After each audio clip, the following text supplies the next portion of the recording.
Pandanomics podcast, New York Weekly's #1 podcast of 2020. And today we have a very special actor, motivational speaker, obviously a man of physical and gym, Brett Azar, who also plays the Iron Sheik at NBC's Young Rock. How you doing, sir? Yes, Baba. #1, Iron Sheik, Young Rock #1, 8 p.m. Tuesday. You watch. I love it, man. I mean, you are such a talented actor. I remember when I turned on the show, and I grew up obviously watching WWE and really kind of understanding it. And you, of all people, out of everyone there, 100%, so on the money for the things I remember what the Iron Sheik is, what he did, and amazing. And that goes to telling how amazing of an actor you are. So before we talk about this, let's talk about your journey, right? Because it wasn't just immediate. Tell me how you got into acting and how you got to this awesome role that you're doing currently. It goes back to elementary school. I was always like, I love doing school plays, stuff like that. I think I froze. Oh, you're good on my end. Okay. And in high school, I was the athlete. I was the captain of the football team, captain of the baseball team. So I never had time for theater, but I was in a competitive chorus. And all my friends in the competitive chorus were the theater geeks.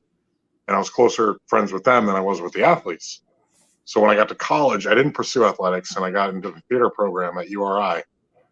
Fell in love with it, but also continued being a gym rat and got approached by a guy who asked me to compete. So I started bodybuilding like Arnold. And I did that for a while, and I got to the national level. And 10 years ago, my girlfriend at the time had an interview with an acting agency. And I went with her, and the guy was like, "Who are you?" I was like, "I'm just the boyfriend." And he signed me to the agency that day. Wow. And I was like, "I'm not a fitness model. I'm not here for that." He goes, "No, we have a small acting division." So I was like, "All right, I'm interested if there is acting work. That's it." And he's like, "Okay." He called me the next day. He's like, "I got you a commercial on ESPN." Okay. Filmed it. Drove back to Rhode Island to continue I had a full-time business, personal training company. And he was like, "I got another audition for you." I was like, "I can't go back and forth from New York to Rhode Island every other day. I have a clientele." He's like, "Well, what do you want to do with your life?" I was like, "I want to be an actor." He goes, "I'm giving you a shot."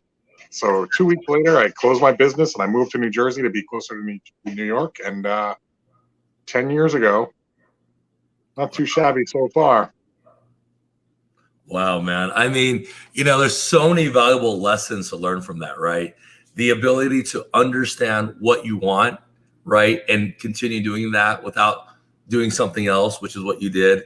The ability to take the opportunity and not question it. A lot of people, they'll question opportunity like, "Well, why me? Why should I do it?" Going from there. When that moment, he's like, "I want to sign you right then and there." I mean, it takes a lot of guts to do that and a lot of self-belief. What made you want to do that? Is this something you just knew, or you intrinsically knew that was a great opportunity? I knew acting was my passion my entire life. I always felt like I was on stage in some sorts. Even when I was on the high school baseball team, they called me Hollywood for my nickname. There was always that inner desire to be an actor. And it was really more of the Arnold Schwarzenegger motivation, just the hero, the action hero, the bodybuilder. It was all driven by Arnold's life, I guess, because I wanted to pursue that. It's amazing because as you talk about it, I don't think a lot of people understand. I grew up I came to this country. I was homeless for a little bit, and I'll tell you what really Americanized me. It was wrestling, and it was Arnold, and it was Stallone, right? Like those were like my second and my third dads, right? Like those are the guys I looked up to. You wanted to be healthy. You wanted to, say your prayers, eat your vitamins, do all these amazing things. As you continue to do that and you did your journey, you had an opportunity to basically be a body double for Mr. Schwarzenegger. And I mean, you're picking like the 30-year-old Arnold where like he's still the yoke. I mean, Arnold is still very big. Don't get me wrong. I mean, the guy is still there, but pure physical. And you got tell me about that. Not just the double, but the body. That's right. With his face plopped on my body. Wow. Yeah, so Terminator Genesis, that whole scene where it's young Arnold versus old Arnold, and that fight scene in Terminator Genesis, that was me and him going at it. Me with nothing but a sock, him fully clothed, and me with dots all over my face. So that was fun. That is crazy, man. I mean, Yeah. the physical and how perfectly symmetrical your body is at the time, and obviously now it's even more impressive. I mean, I've seen these photos throughout the years. Man, that is super amazing. So you got to spend 3 months with him, from what I understand. Tell me about that experience of watching someone that you grew up watching as a kid. Well, it's more than just watching him. He was my father in my younger years was a bad guy, and he went to prison for life. I grew up without a real father figure, and I grew up watching my grandfather's Arnold collection of movies: True Lies, Predator, Conan. Arnold was more of a father figure to me than my real father. Wow.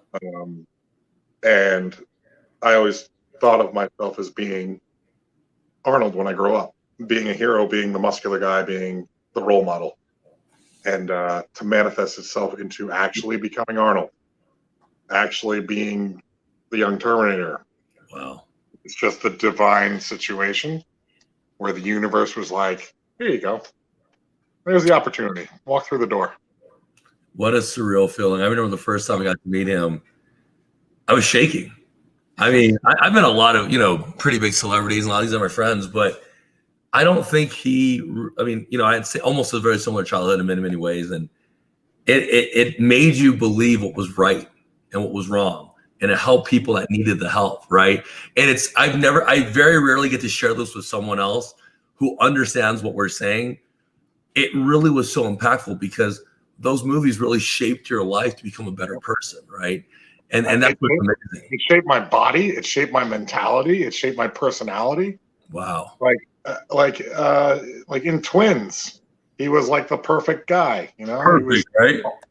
And that's something I grew up watching. I was like, yep, that's how I'm gonna behave. That's how I'm gonna stand up for my people. I'm gonna do the right thing. I'm gonna make the right choices. It was a huge part, and I was like, and I'm gonna be a muscular son of a bitch. I love it. And it worked itself out that way, and I'm very blessed and grateful for how it all came together. Yeah, it's amazing. Yeah. What's beautiful about that is after you got to do these 2 amazing movies with someone that we admire so much, what happened next? Was it immediately you got to get on this role? Was it taking some time? Because a lot of people don't really understand the actor's life and the things that go up and down with it. They just assume, oh, it's next, and it's not necessarily that case all the time, right? It's really confidence in yourself. When I moved to New Jersey to pursue acting, to pursue the dream, I went from full-time work from 5 a.m. to 8 p.m. at night, financially stable, had my own house, and I lived on my own. I supported myself. And then I pursued the dream and became a homeless, jobless actor. And I had to start bouncing at strip clubs, and you had to make your way. So it took 5 years till I got Terminator, or 4 or 5 years. And then after Terminator, I got just enough steady work that I didn't have to go to bouncing at a strip club anymore. But I never landed something so big as Young Rock. So it took 10 years of patience, persistence, and knowing that it will happen because I want it to happen and I will it to happen.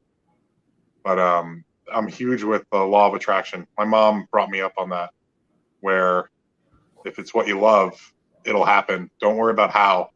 Just know that, just envision it and know that it will happen, and trust everything coming together when the time's right. Your mother's such an amazing human being and woman. Sounds a lot like my mother as well. And you really do attract what you get, and you really do feel very lucky. And, I say this quite openly. She was probably the only person my whole entire life until, I got a little bit older that always believed in me and supported me and saw me through things and showed me love and compassion at a level that I can clearly see in your eyes when you talk about your mother. It's the same thing. It's like so much blessedness, a little bit of tears, but a lot of bless and just gratefulness happening in our lives. And so it's amazing. I don't want to bash on your mom, but my mom's number one. I love it. Number one. Number one. I love it, my man. So now we're moving forward, and you get this opportunity to become the Iron Sheik at the Young Rock. Tell me how it led up to that moment, and then we'll talk about the training side. But the first part, I'd love to hear. So it was during the pandemic. It was everything's shut down. No acting whatsoever in the U.S. I didn't think I was going to have an audition for anything for months. And I was with my girlfriend, Linda, at my house. And I was like, I've never shaved my head before. I think I'm just going to shave my head because it's pandemic. No one's leaving the house. No one's going anywhere. We're in lockdown. No one's going to see me. So we shave my head. And she looks at me and I look at her. I'm like, yeah, this isn't my look. Grow the hair back. 3 days later, I get the call for the Iron Sheik audition. Wow. They're like, and 2 days after that, they called me back and they were like, let's see you do the voice. Let's see this. Let's see this. And then it took a couple weeks, but I booked it. And I remember going to her, I was like, honey, not only are you stuck with a shaved head, but now I'm going to have just a mustache. And I mean, it's everything right now. It's unreal. Number one. I mean, that's a real mustache. This is 40 years of me not shaving. So from the A to the Z, the real from A to the Z. I love it, my man. As you shaved your head, right? Serendipity, like you said, it just happened, right? Yep. Good things, great belief, great positivity. But what's more impressive about all that is you did during the pandemic. Right. When it's very hard, right? Yeah. Where it's difficult. Super blessed that it happened. Nobody was really working, and then they ship us out to Australia to have full-time work. Yeah, super grateful. Just unbelievable situation. Wow, what a blessing. I know that you guys had to do a lot of wrestling training, right? Yep. And in order to learn it, and obviously you do it very, very well. Tell us a little bit about that process. Who trained you and what you learned from that process? So Wrestling 101, they got us out as soon as we did our 2 weeks mandatory quarantine at the hotel. Day one, out free wrestling training 101 with Chavo Guerrero. Now, from El Paso, Texas. He's from home. That's where he's from. That's where I'm from. He's a legend in himself. He's a great he's a hero in the world of wrestling. But I meet him, and the first thing I say is, wait, you're Chavo? I hate your effing guts. And he was just like, thank you. Because that means I did my job right. Because he was a heel. But right. I hated him so much. Like, It disgusted me when he came on TV. And now the dude is phenomenal. He's such a good human being. And yeah, so he put us, he was our guy. And he taught us everything there was to wrestling. And starting from ground zero, running back and forth, bouncing off the ropes. Something you think is so simple, just bouncing off a rope. You do that wrong, you have a bruise across your back for a week. Wow. Also, day one, taking a fall, something very simple. He says, all right, we're going to do somersaults. Do a somersault, stand up, get back in line. And we're just going to keep doing somersaults. So you get used to like rolling out of a fall.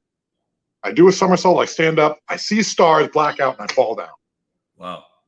I was like, okay, that was weird. He goes, yep, your brain's not used to it. Do it again. Do the somersault, stars, I fall down. Now the ongoing joke is, Big Bad Sheiky, who benches 450 pounds and squats 400 pounds, can't do a somersault to save his life. All the guys were giving me shit for it. But eventually, the third grade Brett in me realized, you can do a somersault and not get dizzy. And my brain came around finally.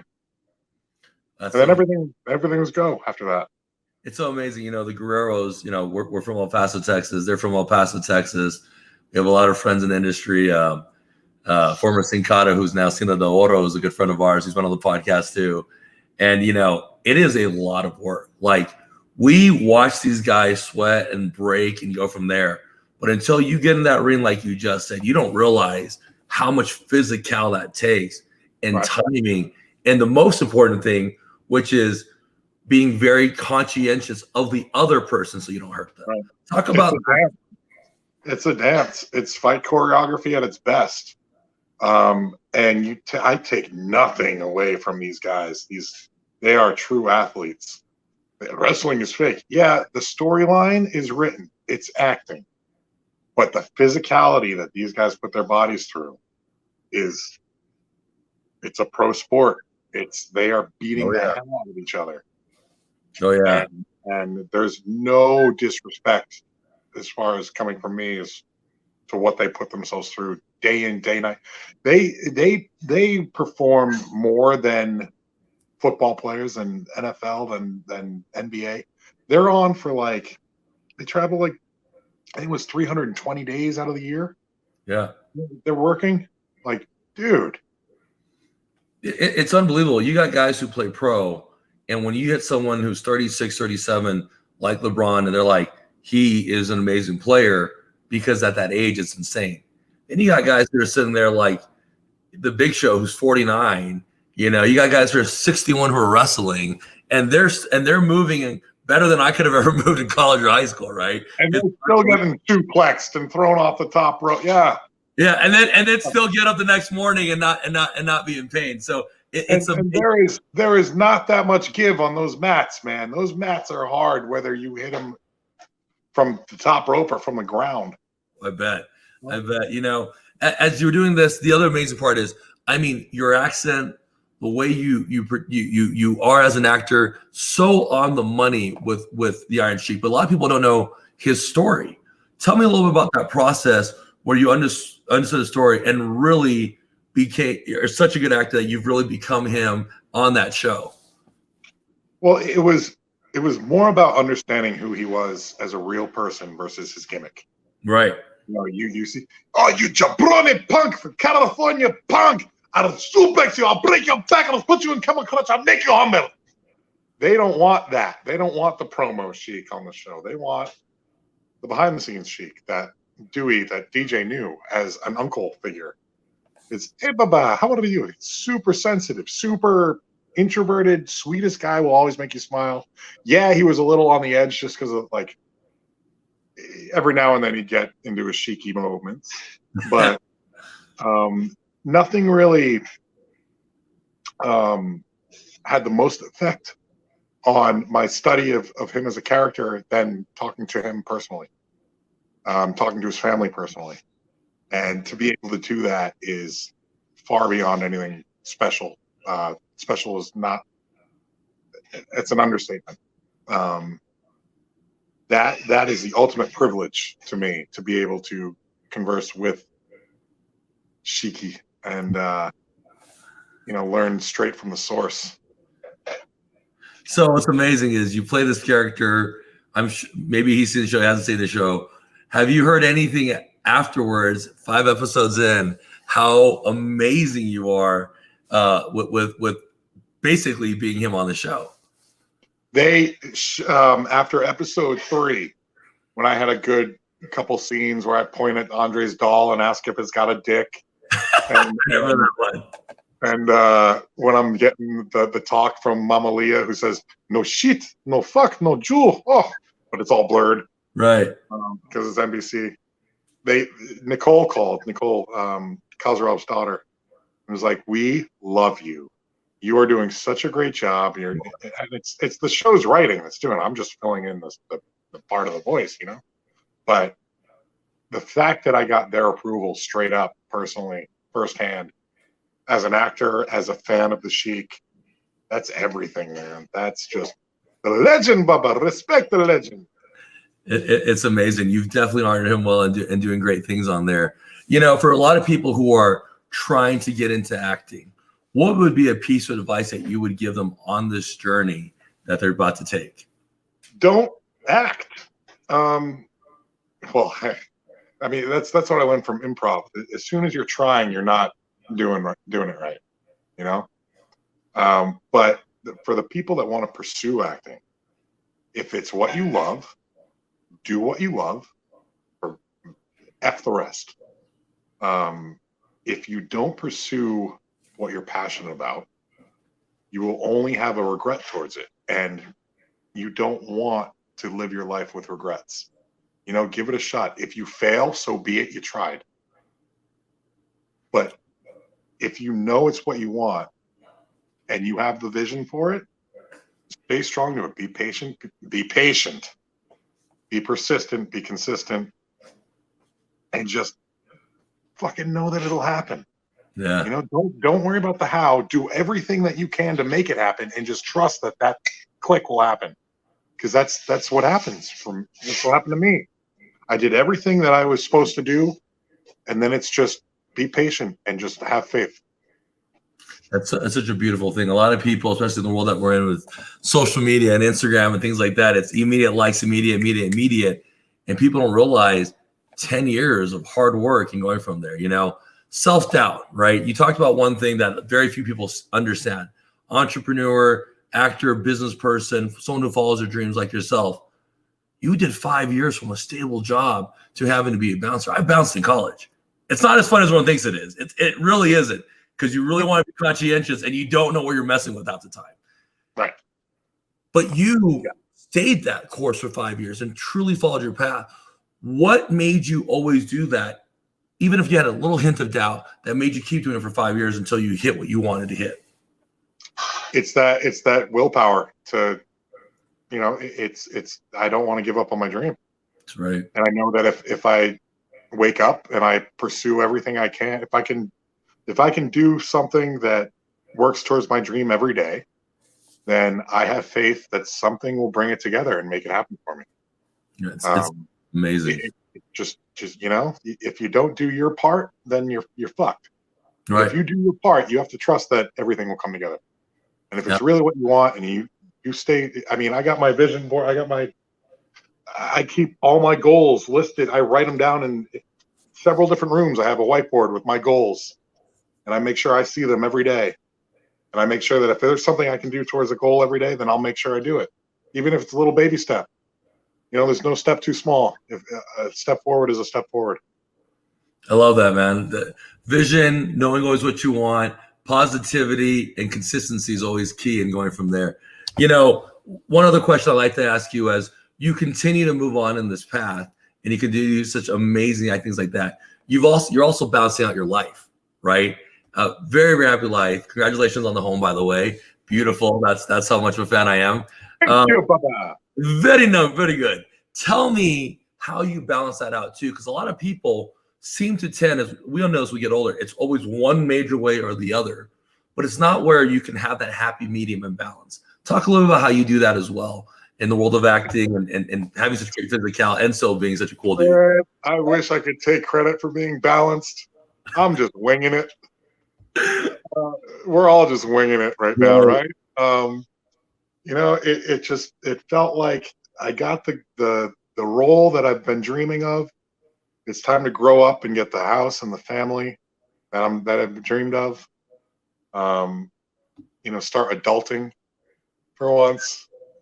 But it's the little things that keep me consistent. My diet, my training, and that's been my base. As long as I get my workout on and eat what I'm supposed to eat, then everything else I can just wing. You're unbelievable, man. Thank you for your time. One last piece of the thing I want you to say to anyone is, if you could tell the world one thing, you know, anything that you want on a positive spin, what could that be for these people to help change their lives and be better and continue to follow their dreams? Do what you love. Fuck the rest. I love it, man. Number one, I love the answer. From the A to the Z, right there, Shiki. Azar Shiki. I love it. I love that shirt. Although I couldn't wear it as nice as you, but I love it. Brett, can you please go ahead? If anyone wants a shirt, go on my Instagram. That's right. Brett Azar, and DM me, and then we can Venmo or PayPal or anything. I'll autograph them, send them out. I'll do 8x10s for you if you want an 8x10 Absolutely. autograph. But it's all through my Instagram. Awesome. Easy. I appreciate that, man. I'm going to get mine too. Brett is there. Thank you for your time. Congratulations on success. I love the humility. I love the focus, compassion. doing great things, man. The world is noticing, and you're going to change a lot of lives the way Arnold changed ours, man. So thank you so much. For David Chen, Red Azar from Pandanomics Podcast, we'll talk to you guys soon. Good night. David Chen, number one. Pandanomics, number one. No jabronis here. No jabronis. Hey, man, really honestly, real. From the A to the Z, I love you. I thank you. Man, you're doing great. You're killing it, man. I am going to tell you this one last thing before you have to leave. So I'm really, really big into video games and esports. I own a couple of pro teams. I actually have a show that is in 124 airports all around the U.S., Canada, and also as well as England. So I want to show this to you. This is my show. It's called NACL Knows All. You'll see USC there and everything else. This is our viewership. 26 million. Can you see it? Dude. Yeah. So we're in every major airport that you can imagine. You'll see Bloomberg. You see CNN, USA Today. So with your permission, what I would like to do is I'm going to throw this interview that I'm talking about. We'll talk about the because it's esports today. So we're talking about the WWE and wrestling, things like that. We'll pull a scene of Iron Sheik from one of the games. We're going to crossover talk about you and how you were interviewing a little bit, and just 30 seconds of just talking about you if you're okay with that. But that will broadcast to 26 million people, and then I'll send you the clip. And just to kind of show you, I mean, we just did Russ's. We always, it's just for you joining on my show with no expectations. This is, what we've done. We've done this with Donovan already. We did it with Paige. AC Green's one of my other partners. Erlacher's one of my partners. And we talk about these amazing things that are happening. So even this one with Donovan, from Ballers, we're talking about what it is and what he did. We at the NACL have some exciting news. Right. So I'll put that together for you, and then we'll have that continue to grow, man. And that's for you just being an awesome dude and being on my show. Thank you as well, man. Thank you, Baba. Incredible. You are the legend. You're the legend. And if there's anything I can help you out with, man, let me know. I'm sure there's a lot more we could chit chat about down the road. But yeah, I'd love to do another conversation where it's longer, an hour and a half even. Yeah, I'd love to have you on. Dude, you're killing it, dude. You're really, like, out of everyone there, I love everyone that they're doing their job. But man, when I saw you on there, I was like, first off, he's a little more buff than the Iron Sheik. I gotta shoot you straight on that. You're a little bit more buff. I mean, we all know that. But cameraman, zoom it, cameraman, zoom it. Hey, take a cameraman. But dude, it really is great, and I really do mean what I said. As I really believe that you're going to be able to change the lives like Arnold did for us, man. So keep kicking ass, dude, and good things happen to good people, brother. Anything else you need, let me know. I will let you know. Air on, man. And I look forward to the shirt. I'm gonna shoot that over, and we'll see what we can do. But have a great night. Please tell your girlfriend I signed again. Congratulations on the new house, man. Keep kicking ass. Thank you, brother. You too. Thank you, number one. Check it out.